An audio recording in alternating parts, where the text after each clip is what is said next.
Caution. This episode contains depictions of sexual assault and murder that may be disturbing to some listeners. Listener discretion is advised for anyone under the age of 13. In the helter-skelter era, a North Carolina Green Beret is accused of murdering his entire family and blaming the crime on hippies who invaded his home. His relationship with a true crime author sparked years of debate and a civil lawsuit, along with questions about ethics in journalism and how much influence an accused murderer should have on his own story. In the mid-1980s, a divorce and scandalous love affair involving two Southern families resulted in the deaths of 9 people, with many questioning whether or not any of the murders could have been prevented. In 1985, another North Carolina soldier is accused of murdering a woman and her 2 children, but reasonable doubt kept his case in and out of the court system for years, along with the question of double jeopardy. And in the late 1980s, a young college student devises a plot to gain his inheritance early, but the plan involving 2 of his classmates didn't quite go according to plan. All of these North Carolina cases resulted in true crime books and made-for-TV movie adaptations. There is much to love about North and South Carolina, but the 2 states have also had their fair share of violent and senseless crimes over the years. From murders on the Blue Ridge Parkway, in the heart of big cities or sleepy college towns, and along the coastal waters, some of these stories may be new to you. Some may have happened in your town. Some may involve people that are still missing to this day. But all will leave you remembering to always be vigilant about the people you meet and the places you go. I'm Renee Robertson. Please join me for Missing in the Carolinas. Episode 65. Made-for-TV movies based on North Carolina crimes. For many years, before streaming services became the norm, made-for-TV movies were the bread and butter of network television's advertising revenue. Those networks often relied on true crime books and journalists to help find ideas for their latest projects. In the case of the state of North Carolina, there have been many of these network movie events that have featured crimes that occurred here. In fact, I was reading one article where a television producer said they took out all the references of North Carolina in one particular movie, changing up the names of towns and names of streets. The reasoning? They had filmed several made-for-TV movies within a few years that featured North Carolina and didn't want our state to come across as looking like a place riddled with crime. But the fact is, there have been many notable true crime books that have shared cases from here. In episode 53, Murdered for Money, I discussed the Russ Steger murder from Durham that inspired the true crime book Before He Wakes. That was the basis for a fictionalized TV movie that ran on the Lifetime Movie Network in 1998, although a lot of the details were changed. Today we'll take a look at 4 other crimes from North Carolina that were turned into television projects, including some that broke network viewing records and earned Emmys. One of the most intriguing cases from North Carolina involves a man named Jeffrey MacDonald. MacDonald had attended Princeton University on a scholarship and then Northwestern University for medical school.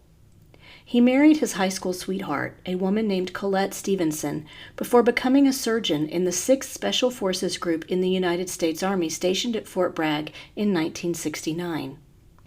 On the night of February 17, 1970, MacDonald, who was 26 at the time, awakened to a real-life nightmare. As he later told the military police, around 2 or 3 a.m., he woke up from where he was sleeping on the living room couch to the sound of screams. There, he saw 2 white men, a black man, and a white woman with long blonde hair and a floppy hat in the living room with him. He said the woman was holding a candle and said, "Kill the pigs. Acid is groovy." He said he fought with the intruders and was hit over the head with a baseball bat. He also sustained an injury to his chest from an ice pick. He then lost consciousness. Colette MacDonald, also 26, had been stabbed to death in the master bedroom. She was 4 months pregnant. 5-year-old Kimberly and 2-year-old Kristen had also been brutally murdered. During the investigation, police found a knife in the master bedroom, a blood-stained baseball bat, ice pick, and another knife in the backyard. Someone wearing gloves had written the word pig in blood on the headboard of the bed. An article that ran in the February 19, 2020 issue of the Fayetteville Observer noted that at the time of the murders, Fort Bragg was an open post, meaning there was no security gates or checkpoints to stop anyone from entering the base as they pleased. The crime was even more chilling, given that the Manson murders had occurred in California only 6 months earlier. The community was shaken, and pawn shops all over town sold out of rifles and handguns as people, fearing they would be the next victims, tried to protect themselves. Investigators noted that MacDonald's injuries were far less severe than those of his murdered family. Colette had been stabbed at least 37 times. Investigators also said the living room, where the Green Beret had allegedly fought off 4 different attackers, seemed staged and not as disorderly as one would have thought. The Army charged MacDonald with homicide on May 1, 1970, and began what is known as an Article 32, or a pretrial hearing. It ran from July 6th to September 11th of 1970. During this hearing, the following information was revealed. 17-year-old Helena Steckley of Fayetteville, who was a drug addict and police informant in the local community, had made comments about Jeffrey MacDonald to the Fayetteville police officer she worked with. While her statements were vague, because she claimed she was high on the night of the murders, they possibly implicated her as being present at the crime scene. She was known to have worn a blonde wig, boots, and a large floppy hat. In October of 1970, the Army dropped all charges against Jeffrey MacDonald. He left the military at the end of that year, moved to California, and attempted to restart his medical career. Colette MacDonald's family initially believed Jeffrey MacDonald's story, but over time, they became more convinced he was guilty. Her stepfather lobbied authorities to keep the investigation alive. In January 1975, a federal grand jury indicted Jeffrey MacDonald for the murder of his family. The trial ran from July 19th to August 29th, 1979. When true crime author Joe McGinnis interviewed some of the jurors after the trial, they said when they listened to a recording of a law enforcement interview with MacDonald from April 1970, they had the gut feeling he wasn't telling the truth. Investigators also used the different types of blood of MacDonald, Colette, and the children to show where their blood was found throughout the apartment. It appeared to paint the picture that MacDonald had moved from room to room to commit the murders. The prosecutors also presented articles from Esquire magazine about the Manson murder case in California. The magazine had been found with blood smeared on it in the MacDonald's living room. This article told how the word pig had been written in blood on a door with actress Sharon Tate's blood. MacDonald was found guilty of second-degree murder in the deaths of Colette and Kimberly and first-degree murder in the death of Kristen. He received 3 life sentences. Jeffrey MacDonald continued to appeal his conviction over the years. He was freed for several years after the Fourth Circuit Court of Appeals ruled his right to a speedy trial had been violated. But then the Supreme Court reversed the ruling in March of 1982, sending him back behind bars. In 1983, author Joe McGinnis published the true crime book Fatal Vision, which concluded that MacDonald was guilty and inspired a miniseries of the same name that ran on NBC in November of 1984. Actor Gary Cole played Jeffrey MacDonald, and Carl Malden played MacDonald's father-in-law, Freddie Kassab. Eva Marie Saint and Andy Griffith were other notable co-stars. The miniseries received 5 Primetime Emmy Award nominations, including Outstanding Drama Comedy Special. Carl Malden won Outstanding Supporting Actor in a Limited Series or a Special. Upon MacDonald's request, Joe McGinnis had worked closely with him and had access to all the evidence presented during his trials. The author even lived at MacDonald's home in California while he was behind bars at one point. But when the time came to turn in the completed manuscript, he would not let MacDonald see an advanced copy. There was a reason for that. In the book, he asserted that he believed MacDonald was guilty of the murder of his family and had a psychotic episode while taking a diet pill that had got taken off the market in the late 1970s because of troubling side effects. MacDonald felt betrayed and ended up suing the author in a civil trial that resulted in a cash settlement. The podcast, Morally Indefensible, produced by Truth Media, describes the tumultuous relationship between the convicted murderer and the true crime author and explores whether or not McGinnis acted unethically during the research process of the book.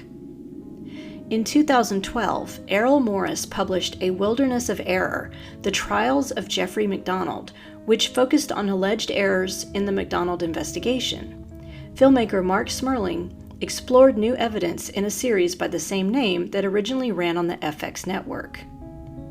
Jeffrey MacDonald, now 79, is still housed at a medium-security federal prison in Cumberland, Maryland. Next, I'd like to talk about Susie Newsom Lynch and Fritz Klenner. On June 3, 1985, the explosion of a moving vehicle rocked the small North Carolina community of Summerfield. It was the culmination of a contentious divorce and family feud that left the Piedmont Triad in disbelief. The story begins with a woman named Susie Newsom, who grew up in Winston-Salem, the daughter of R.J. Reynolds executive Bob Newsom. She was named after Susie Sharp, her maternal aunt, who had the distinction of being the first female North Carolina Supreme Court justice. Susie Lynch attended Wake Forest University, where she met Tom Lynch, who she would eventually marry.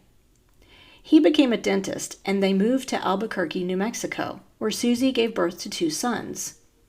When the couple separated, Susie made the decision to move back to North Carolina to be closer to her family. She and Tom fought bitterly over custody of their young children. Once back in North Carolina, Susie reconnected with a man named Fritz Klenner, a first cousin who was known in the community for embellishing the truth and posing as a medical student. He also must have been the type of person skilled at manipulating others. Despite their blood relation, the two became romantically involved.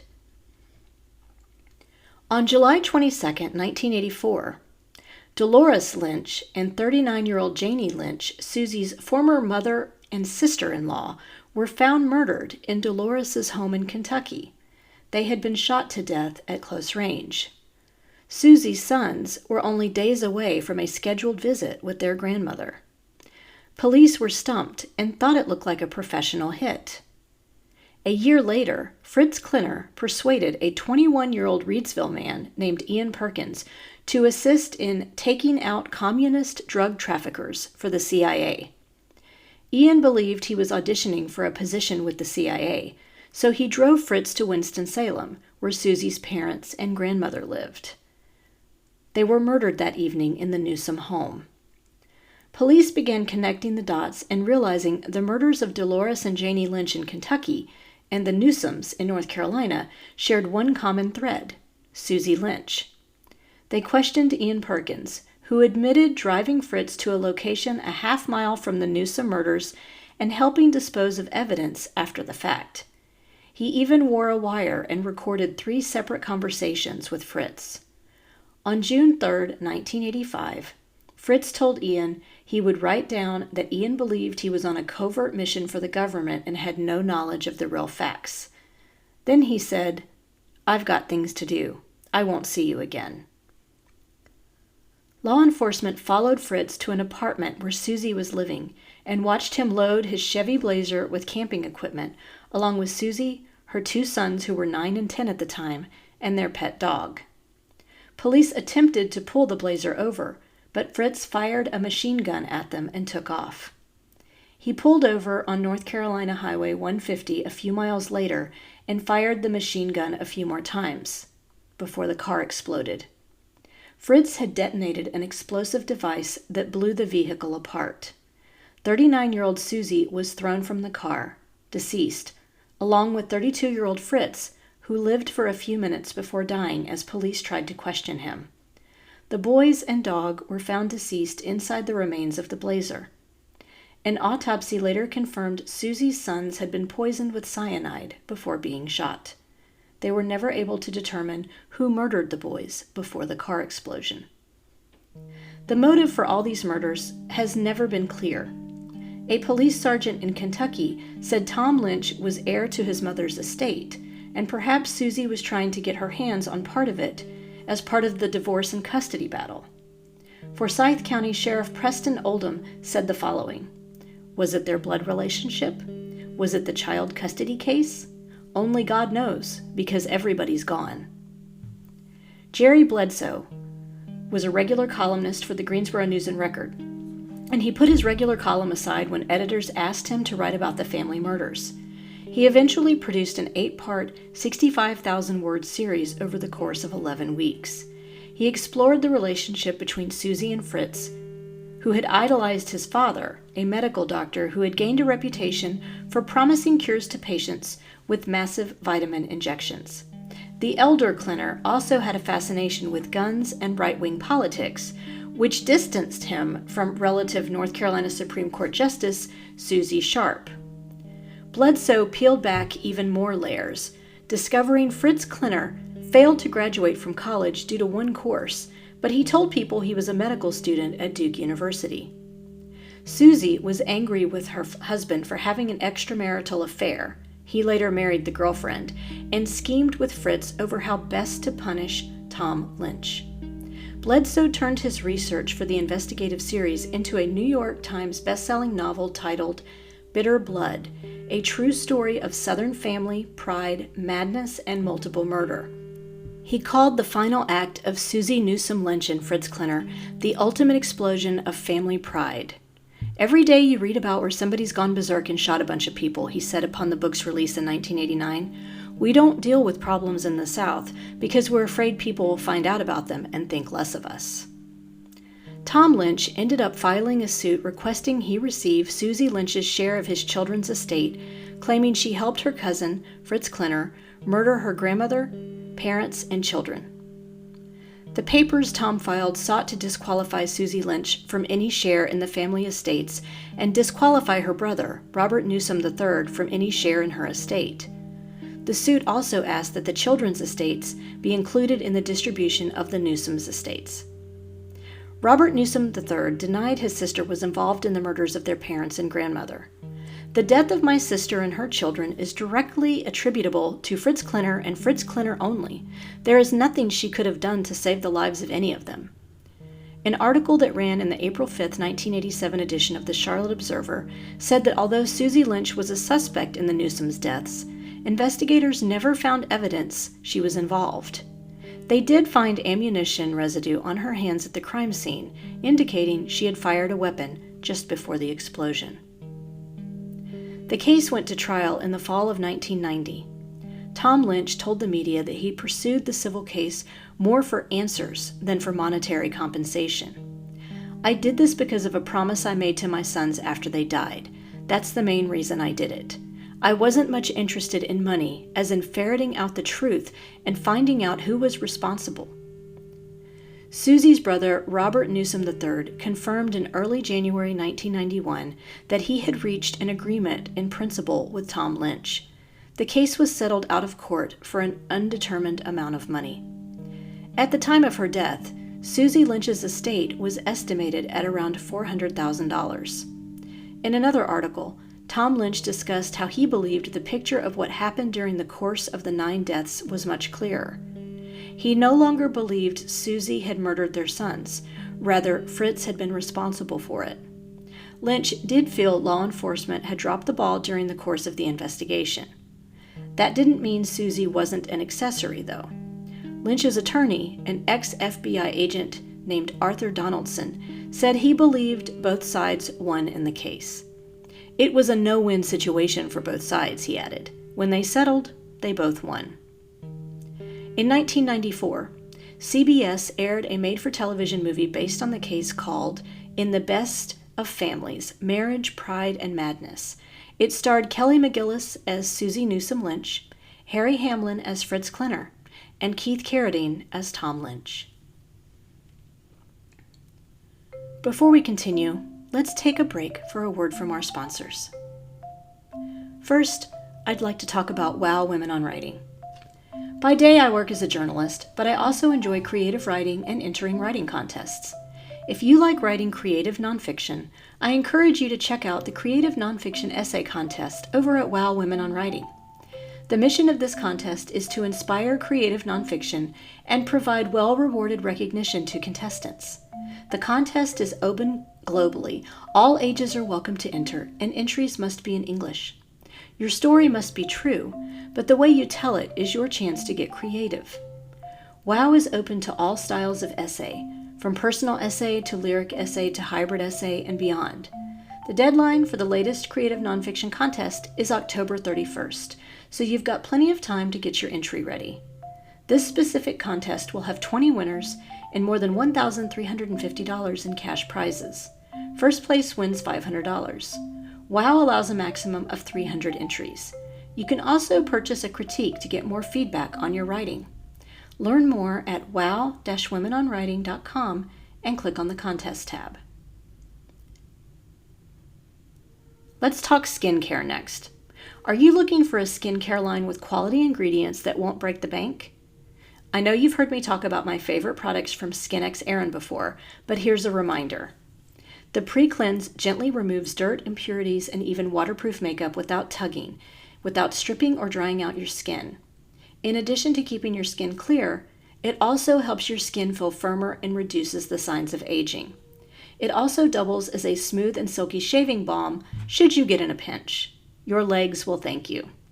The Hydrating Beauty Oil is a powerful and effective skin hydrator that never leaves your skin feeling greasy. The signature squalane oil is known for its anti-inflammatory and anti-aging properties. It's perfect for treating skin conditions like acne and eczema and reducing the appearance of wrinkles. Could the ends of your hair use a little love? Simply apply a few drops to your fingertips and massage into your hair for a little pick-me-up.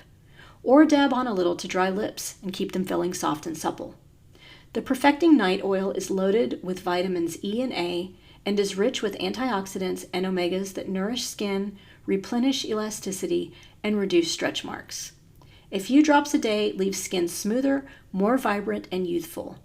You can also mix it in with your favorite concealer to make a protective but lightweight tinted moisturizer for your face.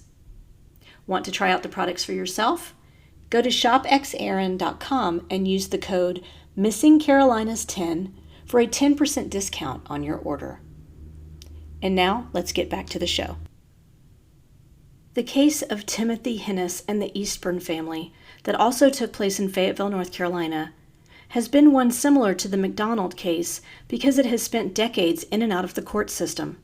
It's one of those cases that still doesn't seem to have a resolution after 37 years and has left many with questions about double jeopardy in our country's legal system. On Mother's Day of 1985, the bodies of 31-year-old military spouse Catherine Eastburn and her 2 young daughters were found brutally murdered in their home. Catherine had also been sexually assaulted. Another daughter, a toddler, was unharmed but had lived in the home alone for several days after the murder. Catherine Eastburn's husband, Gary, a U.S. Air Force captain, had been away in Alabama for military training. The Eastburns had been planning to relocate out of the country and had placed an ad in the newspaper seeking to rehome their family dog. A few days before the murders, 27-year-old Timothy Hennis, a soldier at nearby Fort Bragg, stopped by the home to meet the pet. When he heard news reports that police were looking to talk to someone who had answered Catherine Eastburn's newspaper ad, he voluntarily went to the police headquarters. A witness had come forward saying he was near the Eastburn home on the night of the murders and saw a tall white male wearing jeans, a knit cap, and a members-only jacket leaving the home around 3:30 in the morning and carrying a garbage bag. A police artist drew a sketch based on that description. When the police put Timothy Hennis in a lineup, the witness identified him as the man near the crime scene. He was arrested for the murders and went on trial in 1986, where a series of circumstantial evidence was presented to a jury. Hennis was married at the time of the murders and had an infant with his wife. She was out of town, and prosecutors theorized he went to the Eastburn home looking for sex. When Catherine Eastburn refused, he murdered her and two of the children by stabbing them so they couldn't be witnesses. There were several items missing from the home after the murders, including an envelope of money, an ATM card, and the Eastburn account password. Timothy Hennis had been behind on his rent, which was about $300. On the Monday after the murders, he paid the rent in full. A woman who had used the same bank ATM after the Eastburn's ATM card was used identified Hennis as being there withdrawing cash. Prosecutors also showed the jury a series of gruesome crime scene photos as part of their case. Hennis was found guilty and sentenced to death. This was only the beginning of his story, though. According to an article about the case that ran on CNN titled, "Triple Murder Suspect Goes from Guilty to Innocent and Back to Guilty," his attorneys appealed the case to the North Carolina Supreme Court, where judges ruled the graphic crime scene photos strongly influenced jurors to render a guilty verdict. He was granted a retrial. His attorneys then focused on debunking the circumstantial evidence that had been presented at the first trial. A new witness came forward who said he had been walking in the neighborhood at the time of the killings. He often wore the exact same outfit the defense witness had claimed to see and had a habit of walking through the neighborhood in the early hours of the morning when he couldn't sleep. This presented reasonable doubt, and Timothy Hennis was acquitted. He re-enlisted in the Army, retiring in 2004 as a master sergeant. Prosecutors continued to collect evidence, though. They ran vaginal swabs collected from Catherine Eastburn at the time of the murder and ran them against Timothy Hennis's DNA, where they got a match. At this point, the U.S. Army decided to pursue the case through their legal system. This was not considered double jeopardy because a different prosecutor in a different court system was taking over the case. Hennis was found guilty in 2006 and sentenced to death. In 2011, a military judge denied Timothy Hennis's request for a fourth trial. His attorneys had argued that the North Carolina State Bureau of Investigation Crime Lab could have skewed their lab results from the semen swabs. At the time, the director had admitted the agency did not always automatically provide complete crime lab test results for use in trials. Reporter Scott Wisnant, who covered the case and wrote the true crime book Innocent Victims, told CNN there is still physical evidence pointing to another suspect that can't be explained. For example, unidentified DNA was found underneath Catherine Eastburn's fingernails. There was a head hair found in the Eastburn's bed that was not in Fort Leavenworth, Kansas, but cannot be executed without presidential approval. The last time the U.S. military executed anyone was 1961. In 1996, ABC adapted the book into a miniseries titled Innocent Victims. Actor John Corbett portrayed Timothy Hennis, with Hal Holbrook and Rue McClanahan playing his parents, and Rick Schroeder in the role of one of his attorneys. And finally, let's discuss the 1988 murder of Leith Von Stein that was perpetrated by a young man named Chris Pritchard, who was then a student at North Carolina State University. I found the following background information on the family in an article that ran in the Winston-Salem Journal on January 29, 1990.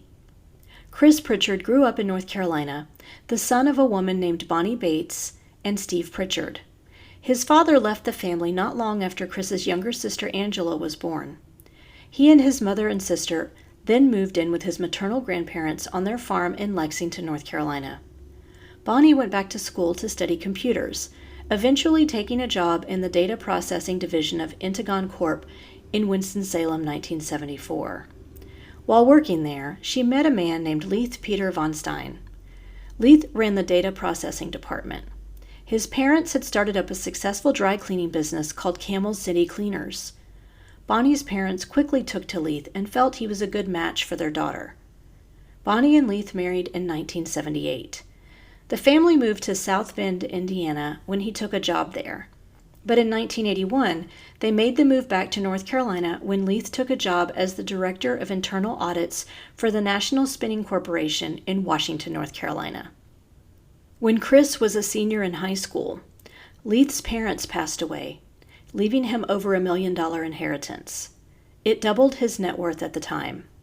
Leith adjusted his will to make sure Chris and Angela would be provided for in the future. After graduation, Chris headed off to North Carolina State University in Raleigh in a classic 1965 Ford Mustang his stepfather Leith had gifted him. Once there, he joined a group of students who preferred taking LSD and playing Dungeons and Dragons. His failing grades that first year caused conflict at home. At the end of the year, Leith confronted him and expressed his disappointment at Chris's academic performance. The fight stopped short of anyone throwing blows. Around that time, Chris began talking to a few of his friends at NC State, Neal Henderson and James Bart Upchurch, about a plot to murder his parents. Chris and Bart had grown up together in Caswell County, been in Boy Scouts together, and attended the same high school. Neal Henderson was an academically gifted student from the North Carolina School of Science and Math who had trouble finding a social circle he fit into. The role-playing game gave him a sense of belonging. I'm assuming Chris's sister Angela was also intended to be a victim in the plot because otherwise Chris would have had to split his inheritance with her. He wanted to leave school, not to have to worry about working, and buy a fancy house for himself and friends in Raleigh. He told the two classmates he would give them each $50,000 and a Porsche for Neal and a Ferrari for Henderson. On July 24, 1988, the young men devised their first plan to stage accidental deaths for Chris's family by planting a broken fuse in the electrical box, dousing the wall with gasoline, and setting a fire. Chris even went so far as to lace a meal of grilled burgers with a sleeping aid while he was home visiting. However, Neal and Bart lost the fuse as they were trying to crack it in the door of Chris's car trunk. Their next idea was to send one of the men into the home with a machete. That scheme was aborted when the nearby Army-Navy surplus store was closed. But Chris Pritchard would not be deterred. He purchased a hunting knife from a Kmart department store in Raleigh, planning to have Bart enter the house with Chris's key, stage a break-in, and attack Chris's parents while they slept with the weapon and a baseball bat. He drew them a map of the house so they knew the layout. Chris stayed behind in Raleigh at the dorms to establish an alibi. Neal drove Bart the 100-plus miles to Washington, where he dropped his friend off near the house. When Bart returned, he was covered in blood, confessing he had gone through with the plan. The two men then attempted to destroy the evidence, get rid of Bart's clothing, and wash the car. Bonnie Von Stein, age 44, survived the attack and was able to call 911. Her husband, Leith, age 42, was pronounced dead at the scene. Angela was asleep in her bedroom and was not harmed. With Chris's mother and sister still alive, his plan did not go the way he intended. But investigators had a hard time figuring out who the perpetrators were. When they found a part of the burned map Chris had drawn for his friends, they recognized his handwriting. They had no other evidence linking him to the crime, though. By then, Chris and his mother Bonnie, who had debilitating injuries from the stabbing, had moved back to Winston-Salem to be closer to family. It was Neal Henderson who helped move the needle for justice. After the murders, he left NC State and was working as an assistant manager at a Wendy's restaurant in Virginia. Unable to hold the secret any longer, he went to authorities and confessed his role in the murder.